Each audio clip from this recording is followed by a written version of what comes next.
Hi, இன்னைக்கு நம்ம பார்க்க போகிற டாபிக் வந்து ரிவர்ஸ் சார்ஜ் மெக்கானிசம். இந்த ரிவர்ஸ் சார்ஜ் மெக்கானிசம் அப்படிங்கிறது it is nothing new in GST. Already இந்த ப்ரொவிஷன் வந்து சர்வீஸ் டேக்ஸ் லாவில் ஆல்ரெடி இருந்தது தான். சர்வீஸ் டேக்ஸ் நம்மளோட எஸ்டிவை லாஸ் பொறுத்த வரைக்கும் it was applicable only to very few list of service providers. But ஜிஎஸ்டியில் the scope has been broaden. இப்போ வந்து நிறைய category of supplier of service வந்து இந்த ஆர்சிஎம்மோட ப்ரொவிஷன்ஸ் கீழே கொண்டு வந்திருக்காங்க. Okay, first what is reverse charge? நார்மலாக வந்து whenever a supplier makes an outward supply, டாக்ஸஸை கலெக்ட் பண்ணி கவர்மெண்ட்டுக்கு ரெமிட் பண்ணுறது வந்து it is called as a forward charge. But இந்த ரிவர்ஸ் சார்ஜில் the supplier will not collect any taxes from us buyers. Instead of it, the recipients yaro, buyers yaro, they themselves have to discharge the taxes to the government. So that is called as a reverse charge. In the reverse charge, for whom it is applicable? So earlier when the act was implemented, அதாவது July, August and September 2017, இந்த 3 மாதத்துக்கு மட்டும் 2 sections வந்து notify பண்ணியிருந்தாங்க. 9 section 9 subsection 3, 9 subsection 4. இந்த 2 sections இருந்துச்சு. But as for as now 9 subsection 4 has been completely suspended.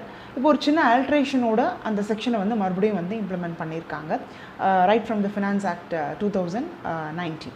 இப்போ இந்த 9 subsection 3, இந்த ஃபஸ்ட்டு சப்செக்ஷனில் யாரெல்லாம் கவர் ஆகிறாங்க அப்படின்னு பார்ப்போம். இந்த 9 subsection 3 வந்து இந்த லிஸ்ட் வந்து it has been prescribed by the government itself. அதாவது ஒரு சில கேட்டகரி ஆஃப் சர்வீஸ் ப்ரொவைடர்ஸ் இந்த லிஸ்ட்டு கீழே வராங்க. இந்த லிஸ்ட்டு கீழே வேலை எல்லாருமே வந்து mandatorily they have to discharge the taxes under reverse charge. அப்படின்னா என்ன அர்த்தம்னா, இந்த லிஸ்ட்டில் வர சப்ளையர்ஸ் யாருமே they will not collect any taxes from their recipients. Instead இந்த லிஸ்ட்டில் வர ரெசிபியன்ஸ் எல்லாருமே they have to discharge taxes under reverse charge mechanism. இந்த 9 subsection 4 அப்படிங்கிறது யாருக்காக இருந்தது அப்படின்னா, it was for all the purchases from unregistered suppliers. இப்போ யூஸ்வலாக சப்ளையர் ரெஜிஸ்டர் பண்ணியிருந்தாருன்னா they have the powers and rights to collect the taxes. இப்போ நான் வந்து ஐம் அன் அன்ரெஜிஸ்டர்ட் டீலர் அப்படின்னா இந்த டாக்ஸஸை கலெக்ட் பண்ணி கவர்மெண்ட்டுக்கு ரெமிட் பண்ணுற பவர்ஸ் எனக்கு கிடையாது. அப்போது இந்த மாதிரி பீப்புளை we call them as unregistered dealers. So unregistered dealers கிட்டேருந்து யாரெல்லாம் இன்வர்ட் சப்ளை பண்ணியிருக்காங்களோ எல்லாருமே வந்து they have to discharge taxes under RCM அப்படிங்கிற ப்ரொவிஷன் வந்து ஃபஸ்ட்டு 3 மந்த்துக்கு மட்டும் இருந்துச்சு. பட் அந்த செப்டம்பர் முடிஞ்ச பிறகு ஆன் October 13th 2017 ஒரு நோட்டிஃபிகேஷன் கொடுத்து இந்த ப்ரொவிஷனை கம்ப்ளீட்டாக சஸ்பெண்ட் பண்ணிட்டாங்க. இப்போது இந்த 9 subsection 3, அதாவது மெஜாரிட்டி ஆஃப் த சப்ளையர்ஸ் இந்த செக்ஷன் கீழே வர எல்லாருமே வந்து சப்ளையர் ஆஃப் சர்வீசஸ் தான். Only very few number of commodities have been covered under this section. இப்போ 9(3)ல 99% supplier of services தான். Very few goods are also covered. அந்த goods எல்லாம் என்ன அப்படின்னு பார்த்தீங்கன்னா, supplier of cashew nuts, BD wrappers, tobacco leaves, silk yarn, raw cotton and lottery. So almost only 6 items have been notified. So இந்த supply of goods பண்ணுற எல்லா சப்ளையர்ஸும் they will not collect any taxes from their recipient. So instead recipient have to discharge taxes under reverse charge. இது வந்து for goodsக்கு. அப்போது services யாரெல்லாம் வராங்க அப்படின்னு சொல்லி இந்த லிஸ்ட்டு பார்க்கலாம். Goods Transport Agency.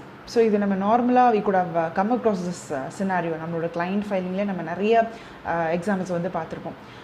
வென்எவர் ஏதாவது ஒரு டிரான்ஸ்போர்ட் ஃபெசிலிட்டி அவைல் பண்ணுறாங்க அண்ட் அந்த டிரான்ஸ்போர்ட் ஃபெசிலிட்டி கொடுக்கறது வந்து ஒரு ஜிடிஏவாக இருந்தாங்க அப்படின்னா ஜிடிஏ அவங்களோட பில்லில் எந்த டாக்ஸஸும் கலெக்ட் பண்ணியிருக்க மாட்டாங்க. ஸோ இந்த பில்ஸ் எல்லாம் டோட்டல் ஆஃப் த பில்ஸ் நம்ம எடுத்துக்கிட்டு இதில் இருக்க அந்த value of the supply arrive பண்ணி on top of it either 5% or 12% ஏதாவது ஒரு ரேட் வந்து நம்ம அடாப்ட் பண்ணிக்கலாம். இந்த choices with the tax Bayer.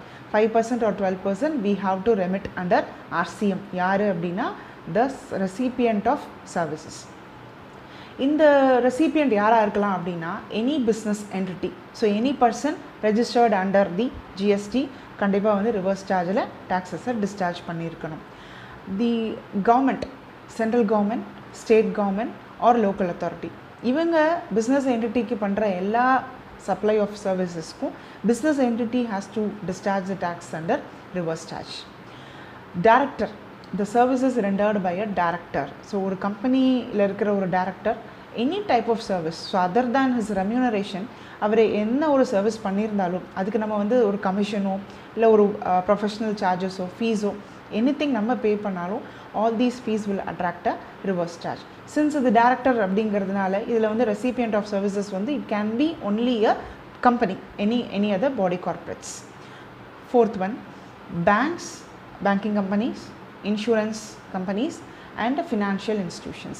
So இந்த மூணு entities-லையுமே வந்து whoever is receiving the service recipient யாரா இருக்கலாம் அப்படின்னா maximum 99% it can be only a registered business entity. இப்போ இது ஒரு ரெஜிஸ்டரே பண்ணாத ஒரு unregistered customer பேங்க்குக்கு போகிறாரு அப்படின்னா அவங்களுக்கெல்லாம் இந்த RCM provisions applicability கிடையாது. ஸோ இது எல்லாமே வந்து it is applicable only if the services are received by a registered business entity. Fifth one, music composer or a photographer or an artist. So இவங்க மூணு பேருமே ஒரு பப்ளிஷிங் கம்பெனியோட ஒரு டைப் இருந்து if they are rendering any services to the publishing company, இந்த மூணு பேரும் they need not discharge the taxes.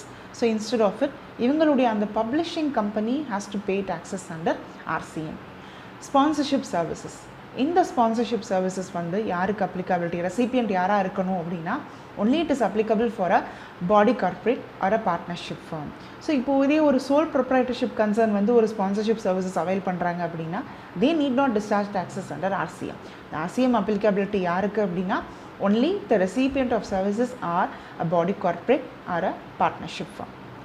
Next one, legal services. So ஒரு லாயர் கிட்ட இருந்து ஒரு அட்வொகேட் கிட்ட இருந்து whatever be the legal services any type, அது கன்சல்டிங்காக இருக்கலாம், இல்லை for cases filed, fees paid for a case filed, anything it can be. லாயரோட சர்வீசஸ் நம்ம அவைல் பண்ணும்போது இந்த லாயர் அட்வொகேட் ஃபீஸ் அப்படின்னு சொல்லி நம்ம என்ன பே பண்ணாலும் and if the service recipient is a business entity, registered business entity அப்படின்னா தேர் RCM will be applicable. Import of services. So இந்த இடத்துல வந்து எனி பிஸ்னஸ் என்டிட்டின்னு சொல்லலை, அந்த லிஸ்ட்டில் என்ன சொல்லியிருக்காங்க, any person. So if whoever be the person, அது கம்பெனியாக இருக்கலாம், ஃபர்மாக இருக்கலாம், சோல் ப்ரொப்ரைட்டர்ஷிப் கன்சர்னாக இருக்கலாம், இல்லை even if he's an unregistered person ஒரு சர்வீஸை இம்போர்ட் பண்ணும்போது இந்த இடத்துல RCM applicability வந்துடும். Transportation of goods by a vessel up to the custom station. So ஒருவேளை எனக்கு வந்து அப்ராட்லேருந்து ஒரு ப்ராடக்ட்டோ நான் வாங்குகிறேன் அப்படின்னா இந்த ஷிப்மெண்ட்டை எனக்காக பண்ணி கொடுக்குற அந்த நான் டாக்ஸபிள் டெரிட்டரியில் இருக்கிற ஒரு பர்சனுக்காக if I am paying some commission or brokerage that is also called as import of services. அப்போ இந்த ஃபீஸில் எல்லாம் RCM applicability இருக்குது. ஸோ இன்னொரு எக்ஸாம்பிள் அப்படின்னு பார்த்தீங்கன்னா அந்த ஓஷன் ஃப்ரைட், அந்த குட்ஸை வந்து கஸ்டம் பார்டர் வரைக்கும் கொண்டு வரத்துக்கு அந்த shipment charges ocean freight pay பண்ணியிருப்பாங்க. ஸோ இந்த ஓஷன் ஃப்ரைட்டுக்கு கூட it is called as an import of service. So அந்த ஓஷன் ஃப்ரைட்டுக்கும் RCM applicability will be there. Business facilitator, ஒரு பிஸ்னஸ் இருக்குது, ஒரு ஃபெசிலிட்டேட்டர் அப்படின்னு சொல்லி ஒரு பர்சன் அப்பாயிண்ட் பண்ணியிருக்காங்க. ஸோ அந்த பர்சன் இல்லை ஒரு பிஸ்னஸ் கரஸ்பாண்டன்ட், ஒரு பிஸ்னஸ் ஃபெசிலிட்டேட்டர், பிஸ்னஸ் கரஸ்பாண்டன்ட், இவங்கெல்லாம் வந்து there acting as an agent அப்படின்னு சொல்லலாம். ஸோ எந்த ஒரு பிஸ்னஸ் என்டிட்டிக்குமே ஒரு பேங்க்ஸ்க்கு ஒரு கலெக்டிங் ஏஜெண்ட்டாக இருக்கலாம், பேங்க்ஸுக்கு, financial இன்ஸ்டிடியூஷனுக்கு, whoever is acting as an agent and they are called as business facilitator or a business correspondent, இவங்க எல்லாருக்குமே வந்து ஃபார்வர்ட் சார்ஜ் கிடையாது. ஸோ இன்ஸ்டெட் ஆஃப் இட் இவங்களை யாருக்காக சர்வீஸ் பண்ணுறாங்களோ அந்த சர்வீஸ் ரெசிபியன்ட் பேங்க்ஸாக இருக்கலாம், பிஸ்னஸ் என்டிட்டியாக இருக்கலாம், தே have to discharge taxes under RCM. Security services. So ஒரு கம்பெனிக்காக ஒரு செக்யூரிட்டி சர்வீசஸ் கொடுக்குற ஒரு என்டிட்டி இருக்குது. ஸோ பிஸ்னஸ் என்டிட்டி, ஸோ அவங்க தான் வந்து ரெசிபியன்ட் ஆஃப் சர்வீஸ் அப்படின்னா then this RCM will be applicable. But provider இந்த செக்யூரிட்டி சர்வீசஸ் ப்ரொவைட் பண்ணுற என்டிட்டி வந்து if it is a company அப்படின்னா அந்த இடத்துல RCM applicability வராது. ஸோ ஒரு செக்யூரிட்டி சர்வீசஸ் ப்ரொவைட் பண்ணுறவங்க யாராக இருக்கலாம், பார்ட்னர்ஷிப் ஃபர்மாக இருக்கலாம், இல்லை ஒரு சோல் ப்ரொப்ரைட்டர்ஷிப் கன்சர்னாக இருக்கலாம். ஸோ இவங்களுக்கு மட்டும்தான் RCM applicability உண்டு. இதே ஒரு private limited company security service provide பண்ணுறாங்க அப்படின்னா they have to discharge tax under forward charge. இந்த இடத்துல ரிவர்ஸ் சார்ஜ் அப்ளை ஆகாது. renting of motor vehicle. So supplier வந்து they should be any other person other than a body corporate. அப்போ renting பண்ணுறவங்க ஒரு private limited company, any பாடி corporate கம்பெனியாக இருந்தாங்கன்னா reverse charge applicability கிடையாது. they have to discharge taxes under forward charge. So if it is any other person other than a body corporate, ஒரு partnership firm ஆகவோ இல்லை ஒரு soul proprietorship கன்சர்னாக இருந்தாங்க அப்படின்னா தென் அவங்களுக்கு இந்த இடத்துல RCM applicability இருக்குது. அப்போது இவங்கக்கிட்ட இருந்து யார் அந்த ரெண்டிங் சர்வீசஸ் அவைல் பண்ணுறாங்களோ the recipient of services will have to discharge taxes under RCM. So இந்த லிஸ்ட்டில் வர சர்வீசஸ் எல்லாமே வந்து even if it is availed by a composite dealer, நம்ம நேற்றுக்கு பார்த்தோம் காம்போசிட் டீலர் பொறுத்த வரைக்கும் they will not avail the input tax credit or டேக்ஸஸும் கலெக்ட் பண்ண மாட்டாங்க அப்படின்னு. ஸோ இந்த லிஸ்ட்டில் வர பீப்புள் கிட்டேருந்து even if a composite dealer avails any of the service அப்படின்னா still a composite dealer also have to discharge taxes under reverse charge. But reverse சார்ஜில் பே பண்ணாலும் அவரால் இன்புட் டேக்ஸ் கிரெடிட்டை எடுக்க முடியாது. பட் ஸ்டில் அதனால் வந்து கிரெடிட் எடுக்க முடியாது அப்படிங்கிறதுனால இந்த லயபிலிட்டி அவங்களுக்கு வராதுன்னு இல்லை. Even a composite dealer also has to pay taxes under reverse charge. 9 subsection 4 இந்த செக்ஷன் வந்து இட் இஸ் சஸ்பெண்டட் அப்படின்னு நான் சொன்னேன். பட் அதுக்கு பதிலாக ஒரு சின்ன ஒரு ஆல்ட்ரேஷனோட இந்த section has come alive again after 1 year. யாருக்கு மறுபடியும் இந்த 9 சப்செக்ஷன் 4 applicability இருக்குது அப்படின்னு பார்த்தீங்கன்னா, there are 2 people who are presently notified under the section. So இனிமேல் the government prefers அப்படின்னா இன்னும் கூட சில category of people will be added with this subsection.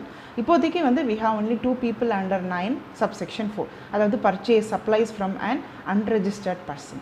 The first person யார் வராங்க அப்படின்னா the transfer of development rights which comes under the real estate projects. So இப்போ ஒரு லேண்ட் ஓனர் இருக்கார், அவருடைய லேண்டை வந்து ஒரு ப்ரொமோட்டருக்கு கொடுத்து இந்த இடத்துல வந்து எனக்கு ஒரு 10 ஃப்ளாட்ஸ் கட்டி கொடுங்க அப்படின்னு சொல்லும்போது அந்த ரைட்ஸை வந்து ட்ரான்ஸ்ஃபர் பண்ணுறாரு இல்லையா, அவருடைய லேண்டில் கன்ஸ்ட்ரக்ஷன் பண்ணி தரக்கூடிய ரைட்ஸை வந்து land owner is transferring to the builder or the promoter. இந்த ரைட்ஸை ட்ரான்ஸ்ஃபர் பண்ணுறது கூட it is treated as a supply of service under GST. அப்போ இது சப்ளை ஆஃப் சர்வீஸ் அப்படின்னா who has to discharge taxes under this scenario அப்படின்னா usually the supplier, outward supply, the person who makes an outward supply has to discharge tax. இந்த இடத்துல வந்து supplier யார், land owner, recipient யார், the builder or the promoter. But இந்த இடத்துல the supplier will not collect any taxes. Instead the TDR rights transfer பண்ணதுக்காக the builder or the promoter has to pay discharge taxes under reverse charge. So இது first person.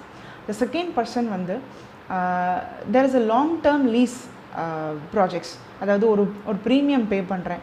say for example அந்த lease period வந்து it should be more than 30 இயர்ஸாக இருக்கணும், 30+ இயர்ஸாக இருக்கணும். அப்படி இருக்கும்போது the land owner, the lessor and the lessee. அப்போ lessor has to pay under forward charge. But இந்த RCM ப்ரொவிஷன் படி the lessee யார் அந்த லீஸ் ப்ரீமியமை பே பண்ணுறாங்களோ they have to discharge taxes under RCM. Okay, நான் இப்போ பே பண்ணுற எல்லா ரிவர்ஸ் சார்ஜுக்கும் can I avail the input tax credit? Yes, அதில் வந்து எந்த ஆம்பிகுட்டியும் கிடையாது. whatever taxes has been paid under reverse charge, the recipient of service is 100% eligible to avail as his input tax credit. but except ஒரே ஒருத்தருக்கு, யாருக்கு அப்படின்னா composite dealer மட்டும் ITC எடுக்க முடியாது. பிகாஸ் ஆல்ரெடி அவர் அந்த கேட்டகரியில் தான், ஐடிசி இன்எலிஜிபிள் அப்படிங்கிற கேட்டகரியில் இருக்கிறதுனால ரிவர்ஸ் சார்ஜில் பே பண்ண ஐடிசியும் காம்போசிட் டீலர் எடுக்க முடியாது. So other than composite dealer RCM அப்படிங்கிற கேட்டகரியில் நீங்கள் என்ன சார்ஜஸ் வந்து பே பண்ணியிருந்தாலும் the subsequent month ரிட்டர்னில் you can claim the 100% as your input tax credit. இப்போ இந்த கிளைம் பண்ணுறதுக்கு what is the documentary proof that I have to provide அப்படின்னு பார்த்தீங்கன்னா, எல்லா இன்வார்டு சப்ளை பண்ணும்போதும் அவர் அன்ரெஜிஸ்டர்டாக இருக்கலாம், இல்லை வந்து GTA மாதிரி வந்து ஒரு பர்சனாக இருக்கலாம். ஸோ அப்படி இருக்கும்போது they will not give you any tax invoice because இது வந்து டேக்ஸ் இல்லாத ஒரு டேக்ஸ் கலெக்ட் பண்ணாத ஒரு டிரான்சாக்ஷன். ஸோ டேக்ஸ் இன்வாய்ஸ் கொடுக்க மாட்டாங்க. ஏதோ ஒரு கேஷ் பில், ஒரு எஸ்டிமேட், ஒரு மெமோ, அந்த மாதிரி ஏதோ சம் வவுச்சர்ஸ் கொடுப்பாங்க. So based on these vouchers அந்த RCM பே பண்ணுற அந்த சர்வீஸ் ரெசிபியன் ஒரு செல்ஃப் இன்வாய்ஸ் ரைஸ் பண்ணணும். So for each and every transaction rice பண்ணலாம். இல்லை ஒரு சிங்கிள் டே கன்சாலிடேட், ஒரு நாளைக்கு 10 டிரான்சாக்ஷன் பண்ணுவேன் அப்படின்னு சொல்லும்போது கன்சாலிடேட்டடாக ஒரு செல்ஃப் இன்வாய்ஸ் ரைஸ் பண்ணலாம். இல்லை இந்த மந்த் ஃபுல்லாக பண்ண பேமெண்ட்டுக்கு நான் வந்து இந்த மந்த் ஃபுல்லாக பண்ண டிரான்சாக்ஷனுக்கு நான் ஒரு சிங்கிள் பேமெண்ட்டு தான் பண்ணுவேன் அப்படின்னு சொல்லும்போது மந்த் எண்டில் ஒரே ஒரு பேமெண்ட் பண்ணுறதுனால ஒரு சிங்கிள் செல்ஃப் இன்வாய்ஸ் ரைஸ் பண்ணிக்கலாம். இந்த செல்ஃப் இன்வாய்ஸ் தான் it's a base document for discharging taxes under RCM. So இந்த செல்ஃப் இன்வாய்ஸ் ரைஸ் பண்ணும்போது வித் டேட் நான் ரைஸ் பண்ணுவேன். ஸோ எந்த டேட்டில் என்னுடைய டேக்ஸ் லையபிலிட்டி அரைஸ் ஆகும். ஃபார் எக்ஸாம்பிள் மார்ச் டேட்டில் ஒரு செல்ஃப் இன்வாய்ஸ் ரைஸ் பண்ணுறேன் அப்படின்னா on or before filing of the March return, that is on or before 20th April, இந்த RCMோட டேக்ஸஸும் வந்து நான் டிஸ்சார்ஜ் பண்ணியிருந்துருக்கணும். சின்ஸ் நான் வந்து March month payment which is done only in April month தான் நான் பண்ணியிருக்கேன் அப்படின்னா ஏப்ரலுடைய GST டீட்டெயில் எடுக்கும்போது நம்ம வந்து இந்த பே பண்ண டேக்ஸஸை ஏப்ரல் மந்த்தினுடைய இன்புட் டேக்ஸ் கிரெடிட்டாக claim பண்ணிக்கலாம். ஸோ டு சம் அப், இப்போதைக்கு 2 சப்செக்ஷன்ஸ் தான். ஒன்று list notified by the government, நிறைய டைப் ஆஃப் சர்வீசஸ் வந்து அந்த கேட்டகரியில் வருது. இன்னொரு சப்செக்ஷன் வந்து 2 பேருக்கு தான். ஒன்று வந்து அந்த ட்ரான்ஸ்ஃபர் ஆஃப் டெவலப்மெண்ட் ரைட், இன்னொன்று payment of the lease premium. இந்த 2 பேருக்கு மட்டும்தான் RCM applicability இருக்குது.